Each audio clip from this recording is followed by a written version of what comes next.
নমস্কার দর্শক, আমি সব্যসাচী এসজি অ্যাস্ট্রোভিশনে আপনাদের অনেক স্বাগত জানাচ্ছি। আজকে আমি ইন্দু লগ্ন নিয়ে আলোচনা করব। তো ইন্দু লগ্ন আসলে কি? আমরা যখন কারুর জন্মকুণ্ডলী বিশ্লেষণ করি তখন কোনো জাতক বা জাতিকার আর্থিক অবস্থা কীরকম হবে বা সে অর্থ কীরকম রোজগার করবে বা আয় করবে, সেটা আমরা সাধারণত জন্মকুণ্ডলীর সেকেন্ড হাউস থেকে নির্ধারণ করি। কিন্তু সেকেন্ড হাউস থেকে আমরা যেটা নির্ধারণ করলাম সেটা তার অর্থের পজিশন অবশ্যই জানাবে, কিন্তু এমন তো অনেক সময় দেখা যায় যে অনেকে অর্থ রোজগার করছে কিন্তু অর্থ রাখতে পারছে না, জমাতে পারছে না, সঞ্চয় করতে পারছে না, তার যে ওয়েলথ বা অ্যাসেট সেটা কিন্তু পর্যাপ্ত হচ্ছে না। আবার অনেকে অর্থ হয়তো কম রোজগার করছে কিন্তু সে জমাতে সঞ্চয় এত সুন্দরভাবে ম্যানেজ করে করছে যে জীবনের একটা পর্যায়ে গিয়ে সে কিন্তু ভালো ওয়েলথ বা অ্যাসেটসের কিন্তু সে মালিক হয়। তো একটি জাতক বা জাতিকা তার জীবনে আর্থিক অবস্থা কীরকম হবে, তার অর্থ বা তার সম্পত্তি কীরকম হবে, প্রাচুর্যতা থাকবে কি না, সেটি কিন্তু আমরা ইন্দু লগ্ন থেকে জানতে পারি। ইন্দু লগ্ন সম্বন্ধে ঋষি পরাশর যেমন উল্লেখ করেছেন লঘু পরাশরীয় পদ্ধতিতে, লঘু পরাশর ঘোড়াশাস্ত্রতে, উত্তর কলামৃততেও কিন্তু ইন্দু লগ্নের উল্লেখ পাওয়া যায়। কিন্তু বিশেষভাবে জেমিনি সূত্রম অর্থাৎ জেমিনি ঋষির যে সূত্র তার মধ্যে কিন্তু ইন্দু লগ্নের উল্লেখ আছে। এবং কিন্তু ইন্দু লগ্ন একদম সঠিক নির্ভুল একটি পদ্ধতি, যার মাধ্যমে আমরা একটি ব্যক্তির আর্থিক অবস্থার প্রকৃত চিত্র বা প্রকৃত তথ্য আমরা কিন্তু পেয়ে থাকি। তো ইন্দু লগ্ন নির্ধারণ করবার পূর্বে আমাদের প্রত্যেকটি গ্রহের একটা মান দেওয়া আছে। সেই মান বা একটা সংখ্যা, যেটাকে সেই গ্রহের দীপ্তি বলা হয়, সেটি কিন্তু আগে একটু জানতে হবে। আপনারা প্রয়োজনে সেটা লিখে নিতে পারেন বা মনে রাখতে পারলে মনে রাখতে পারেন। তো সেই মানগুলো হচ্ছে, সূর্যের মান হচ্ছে 30। এগুলো কি কাজে লাগে আপনারা একটু পরেই বুঝতে পারবেন। সূর্যের মান হচ্ছে 30, চন্দ্রের মান হচ্ছে 16, মঙ্গলের মান হচ্ছে 6, বুধের মান হচ্ছে 8, বৃহস্পতির মান হচ্ছে 10, শুক্রের মান হচ্ছে 12 এবং শনির মান হচ্ছে 1। আবার বলছি, সূর্য হচ্ছে 30, চন্দ্র 16, মঙ্গল হচ্ছে 6, বুধ হচ্ছে 8, বৃহস্পতি হচ্ছে 10, শুক্র হচ্ছে 12 এবং শনি হচ্ছে 1। এবার আপনারা কি করবেন ইন্দু লগ্ন নির্ধারণ করবার জন্য? খুব সিম্পল এবং সহজ বিষয়। আপনারা আপনাদের জন্মকুণ্ডলী খুলুন। জন্মকুণ্ডলীর যে 9th হাউস, সেই 9th হাউস লর্ড, সেটা আপনারা মার্ক করুন। এবং আপনার চন্দ্র যেখানে বসে আছে সেই চন্দ্র থেকে 9th হাউস যে লর্ড, সেটি মার্ক করুন। অর্থাৎ লগ্ন এবং চন্দ্র থেকে 9th হাউস লর্ড যে হচ্ছে, সেই লর্ডের মানটাকে অ্যাড করতে হবে বা যোগ করতে হবে। যোগফলকে 2 দিয়ে ভাগ করতে হবে। যোগফলকে 2 দিয়ে ভাগ করার পর যে যোগফলকে 12 দিয়ে ভাগ করতে হবে, মাফ করবেন, আমি আবার বলছি।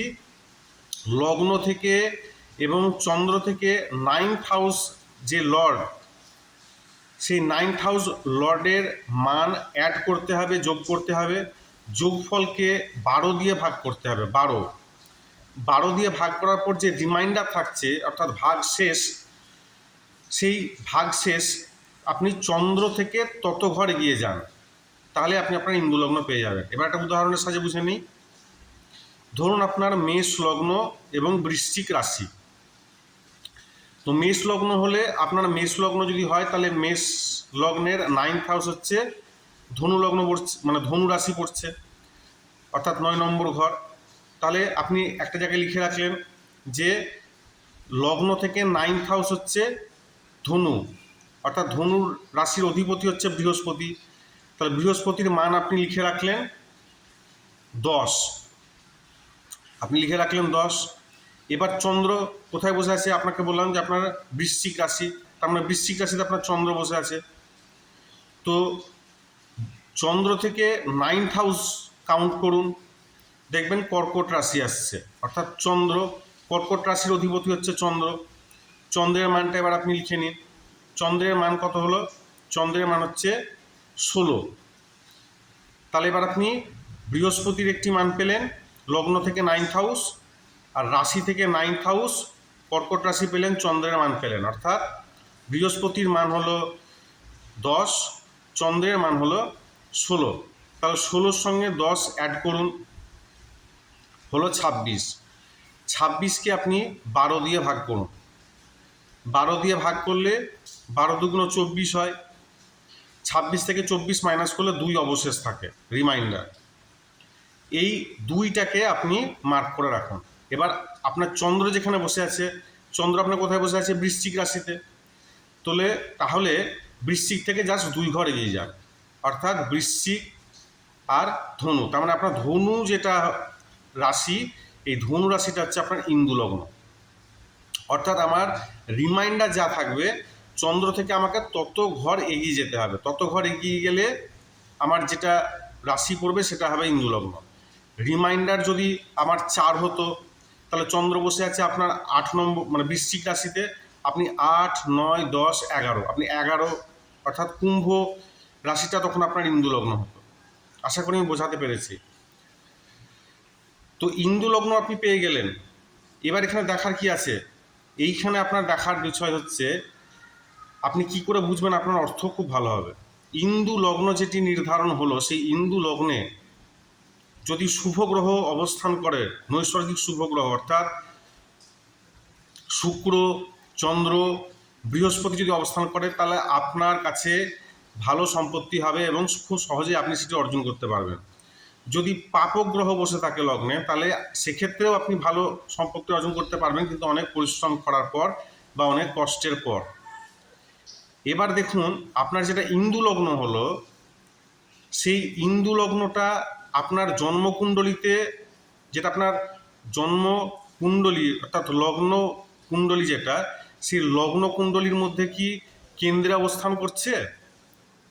যদি কেন্দ্রে অবস্থান করে আপনার ইন্দু লগ্ন, তাহলে সেটি আপনার জন্য শুভ, আপনার সম্পত্তি ভালো হবে।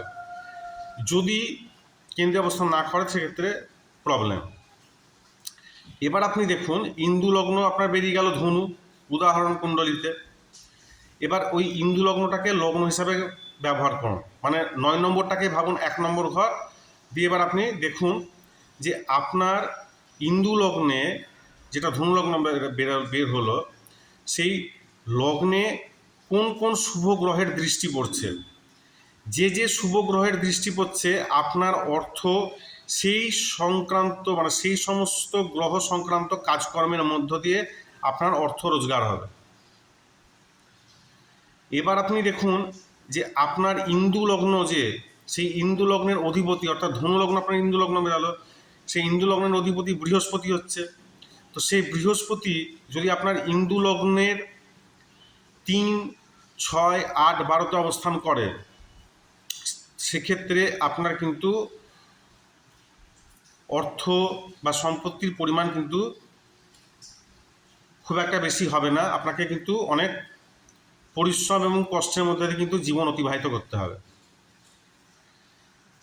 নেক্সট পয়েন্ট হচ্ছে, যেটা আপনার ইন্দু লগ্ন বের হলো, সেই ইন্দু লগ্ন থেকে 3 নম্বর, 6 নম্বর এবং 8 নম্বর, 12 নম্বর, এই 4টি ঘরের যে প্ল্যানেট বা গ্রহ বসে আছে, সেই গ্রহ সংক্রান্ত কাজ থেকে দূরে থাকবেন, অর্থাৎ সেই সমস্ত কাজগুলো চেষ্টা করবেন অ্যাভয়েড করবার বা না করার। কারণ সেই সমস্ত গ্রহগুলো আপনাকে কিন্তু প্রবলেমে ফেলবে, আপনাকে বিভিন্ন সমস্যায় ফেলবে। আপনি সেখানে সেই গ্রহ সংক্রান্ত কাজকর্ম করে কিন্তু আপনি খুব একটা লাভ হবে না। ধরুন আপনার ইন্দু লগ্ন থেকে 3, 6, 8, 12 এরকম ঘরে যদি আপনার দেখা গেল দেখা গেল মঙ্গল পড়ল, তাহলে মঙ্গল রিলেটেড কাজ থেকে আপনাকে একটু দূরে থাকতে হবে, সাবধানে থাকতে হবে। উল্টে আপনার অ্যাডমিনিস্ট্রেশন বা পুলিশি ঝামেলার মধ্যে আপনাকে পড়তে হতে পারে, যেহেতু মঙ্গল এই সমস্ত জিনিসের কারক। এবার ইন্দু লগ্নের অধিপতি যদি 11th হাউসে বসে থাকে, অর্থাৎ ইন্দু লগ্ন যেটা আপনার বেরালো, সেই ইন্দু লগ্ন থেকেই যদি 11th হাউসে ইন্দু লগ্নের অধিপতি বসে থাকে, অর্থাৎ ইন্দু লগ্ন আপনার বৃহস্পতি বেরালো, ওই বৃহস্পতি যদি আপনার 11th হাউসে বসে থাকে, তাহলে এটা কিন্তু একটা ধনযোগ হয়ে গেল। আপনার কিন্তু ভালো অর্থ রোজগার করতে পারবেন, আপনার সম্পত্তির পরিমাণ কিন্তু ভালোই হবে। ইন্দু লগ্নের ওপর বা ইন্দু লগ্নে যদি বৃহস্পতি বা শুক্র এই সমস্ত শুভ গ্রহের দৃষ্টি পড়ে, বা ইন্দু লগ্ন থেকে কাউন্ট করে যে হাউসের অধিপতি আপনার ইন্দু লগ্নের প্রতি দৃষ্টি দিচ্ছে, সেই সংক্রান্ত কাজকর্ম করে আপনার কিন্তু জীবনে অর্থ রোজগার হবে, আপনি অর্থ সম্পত্তি এগুলো কিন্তু ক্রয় করতে পারবেন, আপনার কাছে সেগুলোর সমাহার হবে, থাকবে, আপনি সেই সমস্ত অ্যাসেটের মালিক হবেন। অর্থাৎ যেমন লগ্নকুণ্ডলী বিশ্লেষণ করতে হয়, ঠিক সেই রকমভাবে ইন্দু লগ্নও বিশ্লেষণ করতে হয়। শুধুমাত্র ইন্দু লগ্নটাকে লগ্ন বানিয়ে নিন, দিয়ে আপনি বিশ্লেষণ করুন, যেমন আপনি লগ্নকুণ্ডলী বিশ্লেষণ করেন ঠিক সেই রকমভাবে। আপনাকে শুধু 3, 6, 8, 12 এই সমস্ত ঘরে যে সমস্ত প্ল্যানেট বসে আছে, সেই প্ল্যানেট রিলেটেড কাজকর্ম থেকে আপনাকে দূরে থাকতে হবে, কারণ সেগুলো আপনাকে সমস্যায় ফেলবে। আদারওয়াইজ আপনি যে কর্মের মাধ্যমে আপনি করবেন, বিশেষ করে কেন্দ্রস্থানে যে সমস্ত, মানে ইন্দু লগ্নের কেন্দ্রে যে সমস্ত গ্রহ বসে থাকবে, বা 11th হাউসে যে সমস্ত লর্ড বসে থাকবে, বা 10th হাউসে যে লর্ড বসে থাকবে, সেই সংক্রান্ত কাজকর্মের মাধ্যমে আপনি কিন্তু আপনার সম্পত্তি বা অর্থ আপনি রোজগার করতে পারবেন, এবং সেই কাজকর্মগুলোতেই দেখবেন আপনি শেষমেশ আপনি সেই কাজকর্মই করছেন, যেহেতু আপনার ভাগ্য সেটিই চাইছে। কারণ ইন্দু লগ্ন ক্যালকুলেশন করতে গেলে লগ্ন থেকে 9th হাউস এবং চন্দ্র থেকে 9th হাউস, অর্থাৎ ভাগ্যের ঘরটাকে কিন্তু বিবেচনা করা হয়। অর্থাৎ আপনার ভাগ্যে কী পরিমাণ কী অর্থ আছে, সেইটা কিন্তু ইন্দু লগ্ন থেকে এক্স্যাক্ট পাওয়া যাবে। আশা করি ভিডিওটি ভালো লাগবে। ভিডিওটি ভালো লাগলে অবশ্যই লাইক, শেয়ার এবং সাবস্ক্রাইব করবেন। আপনাদের যদি কোনো প্রশ্ন থাকে, অবশ্যই কমেন্ট বক্সে আপনারা প্রশ্ন করতে পারেন। পার্সোনাল কোশ্চেন করবেন না, আপনি জ্যোতিষ সংক্রান্ত যে কোনো কোশ্চেন করুন, আপনাকে আমি আনসার দেবো। অনেক অনেক ভালো থাকবেন, ধন্যবাদ।